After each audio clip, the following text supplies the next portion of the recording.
কাৰ বিৰুদ্ধে আন্দোলন কৰাৰ প্ৰাসংগিকতা নাই, কাৰণ সংসদত পাছ হোৱা আইন এখন আন্দোলনেতো পৰিৱৰ্তন কৰিব নোৱাৰে।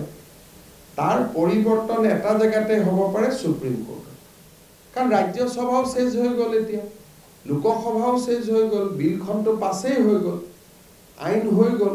এতিয়া লোকসভা ৰাজ্যসভা পুনৰ আহ্বান কৰি কাখন বাতিল কৰাৰ বাবে কোনোবা ৰাজনৈতিক দল যাব নেকি?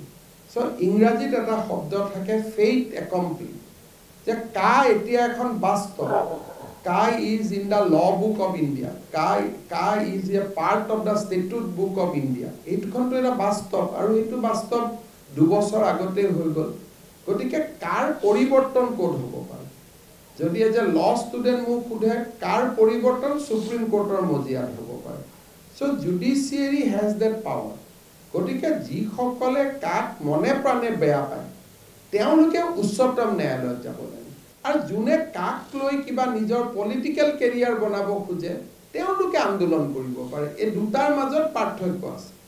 মই কাক বেয়া পাওঁ, মই তেওঁক সন্মান জনাওঁ যে হয় মই ভাল পাওঁ, কিন্তু আপুনি বেয়া পাব, কাৰণ আপোনাকতো মই মোৰ মতে চলিব বাধ্য কৰিব নোৱাৰোঁ। কিন্তু ডেমক্ৰেচি ইজ ডেমক্ৰেচি।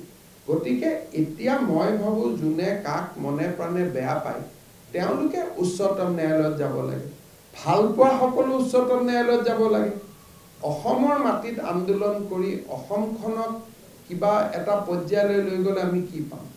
এতিয়াতো ইলেকশ্যনো হৈ যাব, মানুহ লোকসভা ইলেকশ্যন খেলি থাকিব, ৰাজ্যসভা ইলেকশ্যন খেলি থাকিব, সংসদটো আৰু 4 মাহলৈকেতো নতুনকৈ নবহেও। গতিকে ইয়াত আন্দোলনৰ প্ৰাসংগিকতাটো কি আছে? যে কাক বেয়া পোৱা মানুহ সকলো উচ্চতম ন্যায়ালয়ত যাব লাগে, ভাল পোৱা মানুহ সকলো উচ্চতম ন্যায়ালয়ত যাব লাগে। বিষয়টো যিহেতু খেলপথাৰখন নেহেৰু ষ্টেডিয়ামত, আমি সৰু সজাত কাজিয়া কৰি কি কৰিম? গতিকে মই কাক বেয়া পোৱা মানুহসকলক সমালোচনা কৰিব খোজা নাই, তেওঁলোকৰ অধিকাৰ আছে কাক বেয়া পোৱা।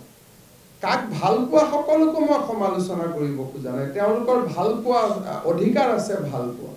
কিন্তু দুইটাৰ মীমাংসা সুপ্ৰিম কোৰ্টত হ'ব, অসমৰ ৰাজপথত হ'ব নোৱাৰে।